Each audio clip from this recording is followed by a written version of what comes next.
নবম pay scale gazette কেন আসেনি, কবে আসবে, সর্বশেষ আপডেট, গভীর বিশ্লেষণ ও আবেগঘন স্ক্রিপ্ট, থাম্বনেল আইডিয়া, ঘড়ির ছবি, পাশে বড় হরফে গেজেট কেন আটকে আছে, সত্যিটা জানুন, লাল ও কমলা রঙে।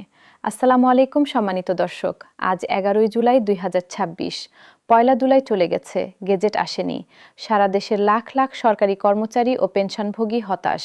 সোশ্যাল মিডিয়ায় ক্ষোভ, কমেন্টে প্রশ্ন, গেজেট কোথায়, সরকার কি ধোঁকা দিল, আমরা কি আর পাবো না? আজকের এই ভিডিওতে আমি সেই প্রশ্নগুলোর সৎ এবং বিস্তারিত উত্তর দেব। রাগ করে নয়, হতাশ হয়ে নয়, ঠান্ডা মাথায় সত্যিটা জানুন। কারণ সত্যিটা জানলে আপনি আতঙ্কিত হবেন না, বরং আশ্বস্ত হবেন। তাহলে শুরু করা যাক। প্রথম অধ্যায়, সরাসরি প্রশ্ন, গেজেট কি আসবে না? প্রিয় দর্শক, অনেকেই এই প্রশ্নটা করছেন। আমি সরাসরি উত্তর দিচ্ছি, হ্যাঁ, গেজেট আসবে। গেজেট যখনই প্রকাশ হোক না কেন, নতুন বেতন কাঠামো চলতি বছরের 1 জুলাই থেকেই কার্যকর হিসেবে গণ্য করা হবে। ফলে গেজেট জারির পর চাকরিজীবীরা বর্ধিত বেতন ভাতার পাশাপাশি পূর্ববর্তী মাসের বকেয়া অর্থ একসঙ্গে হাতে পাবেন। এটাই সবচেয়ে গুরুত্বপূর্ণ কথা। গেজেট দেরিতে আসছে, কিন্তু পয়লা জুলাই থেকেই কার্যকর ধরা হবে। বকেয়া পাবেন। তাহলে দেরিটা কেন? এই প্রশ্নের উত্তরই আজকের মূল আলোচনা। দ্বিতীয় অধ্যায়, কারণ নম্বর 1, সফটওয়্যার জটিলতা। নির্ধারিত সময়ে গেজেট প্রকাশ না হতে পারার পেছনে মূল কারণ হিসেবে দেখা দিয়েছে ডিজিটাল বেতন ব্যবস্থার সফটওয়্যার সংক্রান্ত জটিলতা। বর্তমানে সরকারি কর্মকর্তা কর্মচারীদের বেতন, ইনক্রিমেন্ট, পেনশন, গ্র্যাচুইটি ও জিপিএফ সহ সব ধরনের আর্থিক কার্যক্রম ইলেকট্রনিক ফান্ড ট্রান্সফার এবং আইবাস সফটওয়্যারের মাধ্যমে পরিচালিত হয়। ফলে ধাপে ধাপে মূল বেতন বাস্তবায়ন করতে গেলে এই সফটওয়্যারগুলোতে বড় ধরনের পরিবর্তন ও কারিগরি সমন্বয়ের প্রয়োজন হচ্ছে, যা বেশ সময় সাপেক্ষ। সহজ ভাষায় বলুন তো, 2015 সালে 8ম পে স্কেল এসেছিল। তখন কাগজে কলমে হিসাব হতো, হাতে হাতে বেতন নির্ধারণ হতো। এখন সব কম্পিউটারে। সরকারের আইবাস নামের সফটওয়্যার থেকে প্রতি মাসে ব্যাংক ট্রান্সফারে বেতন যায়। এই সফটওয়্যারে নতুন বেতন কাঠামো ঢোকাতে হবে। একাধিক ধাপে মূল বেতন কার্যকর হলে একই কর্মচারীর বারবার পে ফিক্সেশন করতে হবে, যা সফটওয়্যার পরিবর্তনের পাশাপাশি প্রশাসনিক জটিলতা ও ভুলের ঝুঁকি বাড়াবে। এতে পদোন্নতি, বার্ষিক increment, time scale, selection grade এবং অবসরকালীন সুবিধা নির্ধারণে জটিলতা তৈরি হতে পারে। এই জটিলতা এড়াতেই সময় লাগছে। এটা অবহেলা নয়, এটা সতর্কতা। তৃতীয় অধ্যায়, কারণ নম্বর 2, নতুন সরকার নতুন করে হিসাব করছে। প্রিয় দর্শক, এবার একটু রাজনৈতিক বাস্তবতার কথা বলি। নবম পে স্কেল প্রণয়নে গত অন্তর্বর্তী সরকারের সময়ে গঠিত পে কমিশন পর্যালোচনা কমিটিতে যে রদবদল হয়েছিল, বর্তমান সরকার দায়িত্ব নেয়ার পর তা পুনর্গঠন করা হয়েছে। সরকারের নতুন মন্ত্রিপরিষদ সচিবের নেতৃত্বে নতুন 10 সদস্যের প্রশাসনিক পর্যালোচনা কমিটি এখন কাজ করছে।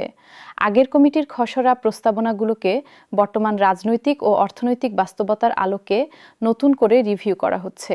মানে হলো, আগের সরকার একটা কমিটি করেছিল, নতুন সরকার এসে নতুন কমিটি করেছে, নতুন কমিটি আবার নতুন করে সব দেখছে, এটা সময় নিচ্ছে।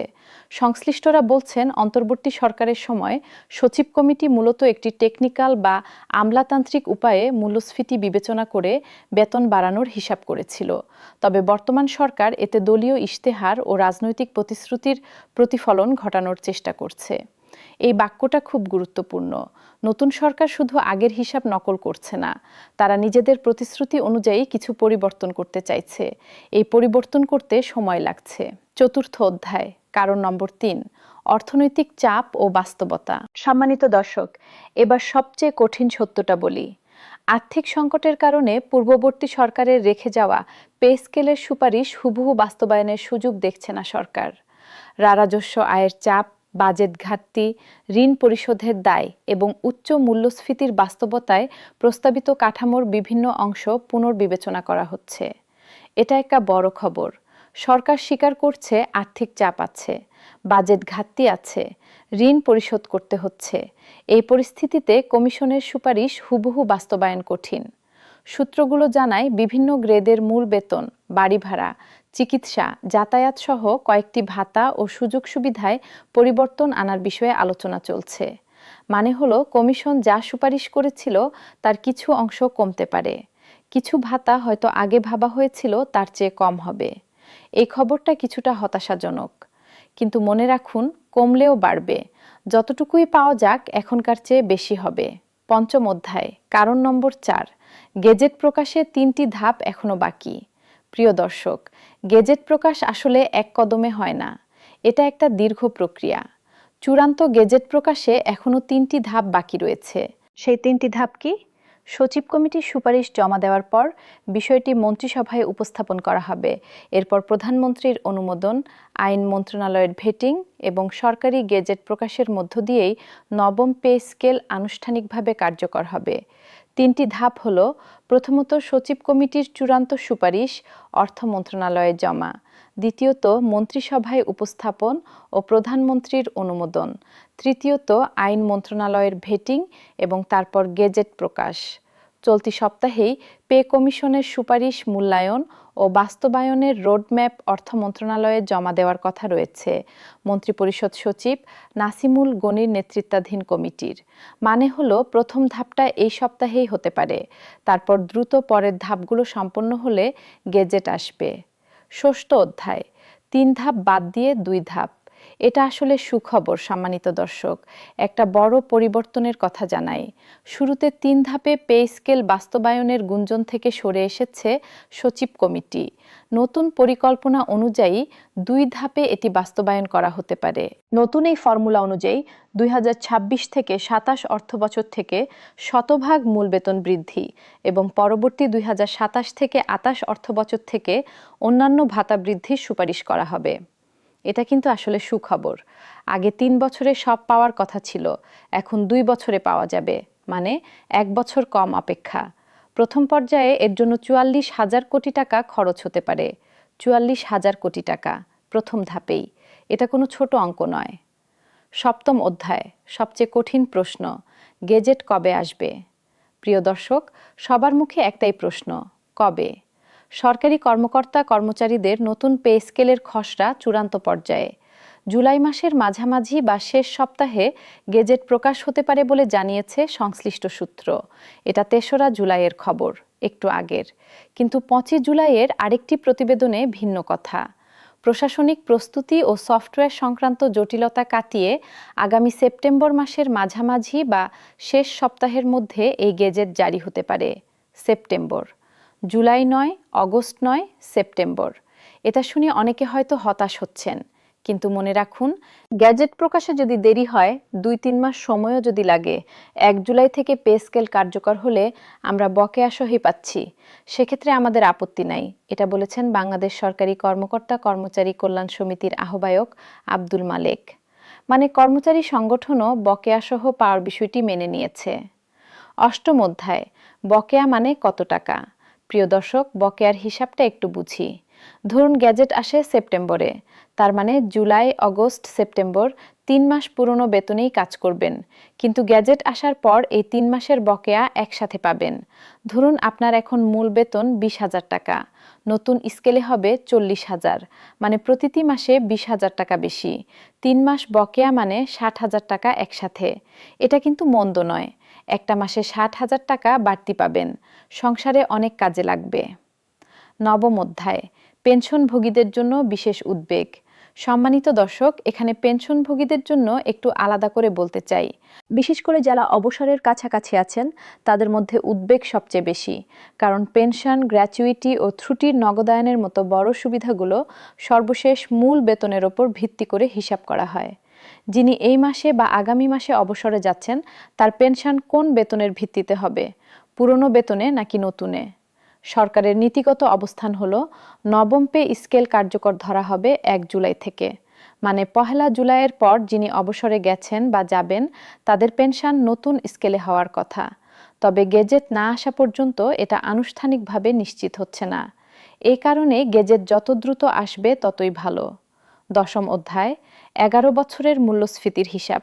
সম্মানিত দর্শক, একটা তথ্য দিয়ে পুরো বিষয়টা স্পষ্ট করি। বিগত 11 বছরে প্রায় 108% পুঞ্জীভূত মূল্যস্ফীতি হয়েছে, যেখানে সর্বশেষ পে স্কেলটি 2015 সালে কার্যকর করা হয়েছিল।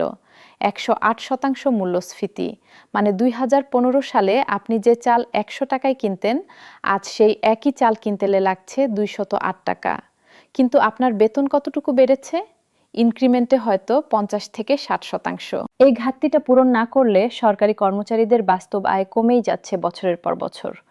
নবম পে স্কেল এই ঘাটতি পূরণের প্রথম সুযোগ। একাদশ অধ্যায়, এখন কি করবেন? প্রিয় দর্শক, এই মুহূর্তে আপনার করণীয় কি? প্রথমত ধৈর্য রাখুন, গেজেট আসবে। কার্যকর তারিখ 1 জুলাই, বকেয়া সহ পাবেন। দ্বিতীয়ত, বিভ্রান্তিকর সোশ্যাল মিডিয়া পোস্ট থেকে দূরে থাকুন। যুগান্তর, দেশ রূপান্তর, ঢাকা ট্রিবিউন, ইত্তেফাকের মতো বিশ্বস্ত সংবাদ মাধ্যমের উপর নির্ভর করুন।